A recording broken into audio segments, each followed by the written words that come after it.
Good morning, this is Baba today with Pennystocking 100 to 1000. Welcome back to the series where we take a fresh account on Webull starting with just $100 and show you the journey it takes to grow that $100 into $1,000 over time. And we're back. This is week 4 of the series. It is May 20th, 2019. Markets are red as they were last week, so we're still getting a downward continuation. But even so that the markets are down, there is this one specific stock that just does not care for it. And that is OTLK. It has been going through the roof since last week and is continuing even now in the after hours today on Monday. And you can see where we have $11.18 profit on that. So, we left some profits on the table, and that's fine. Leave money on the table is fine. You don't have to get every piece of it.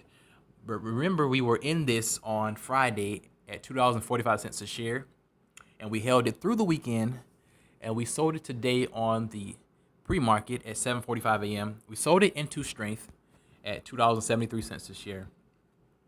So that's fine. Remember, on Friday, the high was $2.72 a share. So, right around here, you can see, yeah, right there. So, we didn't want to get we didn't want to get too greedy. So we said, if it retested a high, that's fine. Let's get out around that area. We don't have to get too much more than that. And the fact that we were able to get that in the pre-market, that was enough for me. So I locked that in. And like I said, yes, I left some money on the table because it eventually ran to $2.99 in the pre-market. And then it settled around 280s. And then it eventually, on the open, it ran to $3.35. And that was the high for that morning. And, that's, like I said, that's fine. It leaves some profits on the table. You won't get it all. And even in the after hours, you can see it's trading at $3.66. So it is still going up. And if there is more room for it to run tomorrow, maybe I will get back in tomorrow or whenever it does have a continuation. I'll get in for a day trade, potentially. But again, that's fine. So, you don't have to be afraid to take profits as they come, right? It's fine to take the small wins as they come, because imagine if the market gives you a stock like this every week, every day of the week, right? So you have a stock that runs 40, 50% every day of the week. If I can just take, the simple $10, $11, 10 or 11% a gain, 10, 11% share, 10, 11% gain for every play, a small piece of the move, I'm happy with that. Your account will grow exponentially over time. So I'm fine with that. So after we got out of OTLK, we started looking at the next best runner on the screener, and that was BIOC, BIOC. So we made $11.40 on that. And we got in at roughly 8:30 on the pre-market today, and we got filled at $1.02 a share. So relatively low risk on that one. So that was good. That was a good entry. And then we kind of scaled out of our position slowly. We try to work on some scaling in and out to kind of allow myself to let the profits run a little bit more. So we sold, roughly a third of our position. We sold 35 shares at $1.10 at roughly 9 o'clock. And then, still in the pre-market, by the way, we sold the rest of the shares, 72 shares, at $1.14 a share at 9:08. So you can see that I left a lot of money on the table because this stock has actually, let me show you where it's at now. Yeah, in the after hours, it's at $1.79.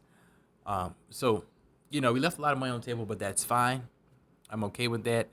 If I see that strength to give me a 10%, 11% win in the pre-market, most of the time I'm going to take it. That's a part of my rules. Just take the profits as they come. Another reason I was a little skeptical of this one was because you guys don't know this, but I actually have traded this before. I've traded BIOC before with an even larger account size. Obviously not on this account, but with an even larger account size, I traded this. I traded roughly $20,000 worth of shares on this before. I got it roughly at $1.24 a share, and then I think I sold it at $1.33. So, around 6 or 7% gain on that one or so. So I take those small wins because it settled in that $1.20 something area for a while and consolidated there. So I figured that might be the top. And if you know me by now, you know that I don't really care for the exact tops. So if I'm thinking the 120s is a good consolidation resistance area for it, which it is, as you can see here in the morning, that it has done a lot of that this morning. And this is exactly the part that I did not want to be in for. So that's why I got out pretty soon at $1.14. But like I said, if I see that setup come, I'm going to get out a lot sooner, before everybody else starts thinking about getting out. Like I said, I want to sell into strength. But, this thing did have a lot of potential and a lot of power behind it because, yes, it did consolidate into 120s like I thought, but it eventually broke out to massive highs. So, again, we left some money on the table on this one, but that's fine. So that was that trade. And then also, if you haven't noticed, you can see that I'm in a trade right now on CANF. Now, this is more than likely going to be an overnight hold, and that's fine. CANF was also on the scanners in the pre-market, and it was running pretty huge. And when I looked and checked it out, it was roughly, let me see, I should probably show you. So we got in at $3.57 just before the market closed today. We got in at $3.12 a share.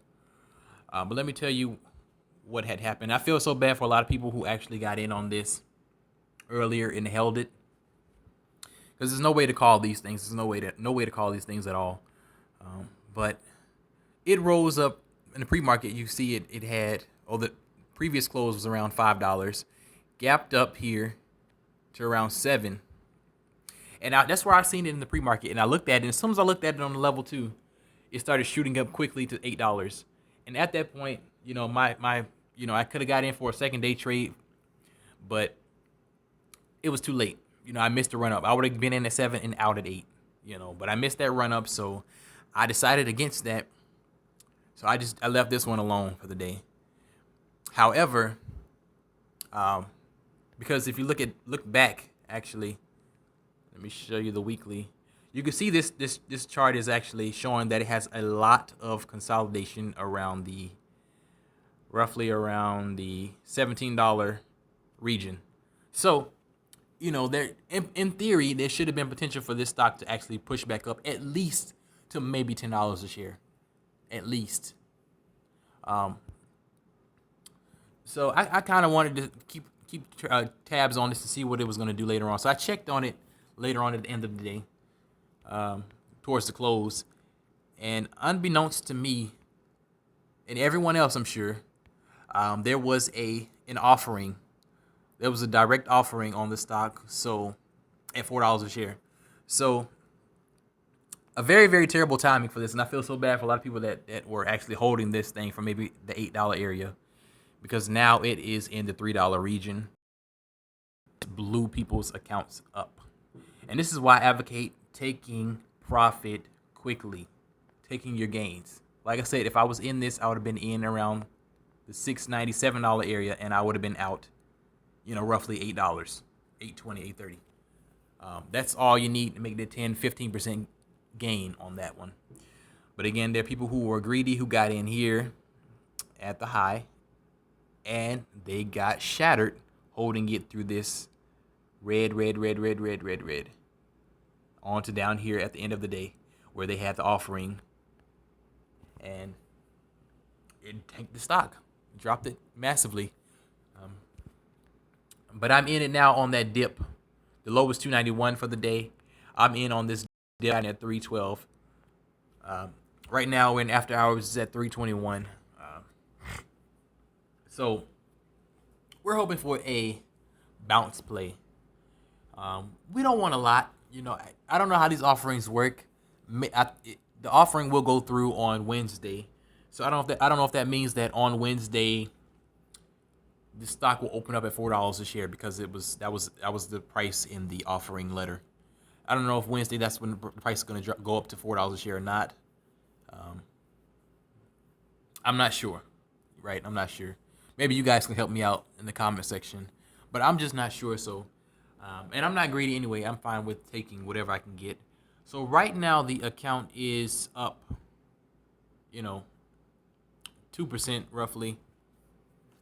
So we're just waiting to see what happens. Hopefully we can get out tomorrow for a overnight play so we can save a day trade. So I'm not really gonna wait for that $4 to see if Wednesday brings $4. I want to get out tomorrow on Tuesday. More than likely, I want to get out in the pre-market. That will be nice. I actually have my order in right now at $3.50 a share. I'm totally fine with taking $3.50 a share. I am all the way fine with taking $3.50. You know, that's still like a 12% gain. I'm totally fine with that. Overnight 12% gain, you take it every time. So I'm not gonna get greedy on this one. I don't need $4. I'll take $3.50, and that's fine with me. So I'm waiting for that to happen. Maybe I'll be out in the pre-market tomorrow. You know, because the pre-market has a lot of low volume sales coming in and buys coming in. So maybe I can, get somebody to, and we only have 34 shares, so maybe I can get somebody to pick up my shares at $3.50, rather easily in the pre-market. So we'll look forward to that. And after that point, we don't care what it does because we'll be out by then. So yes, we have recouped some of those losses that we have incurred from last week from HLTH. I'm happy about that. So yeah, the account is slowly coming back to life, up 18%. So, I'm happy about that. And I hope we can continue the journey this week. We have 2 more day trades to go, and I guess we will see you on the next episode of Pennystocking 100 to 1000. And we just encourage you all to stay motivated, stay inspired, study, and eventually penny stocks will reward you. Thank you.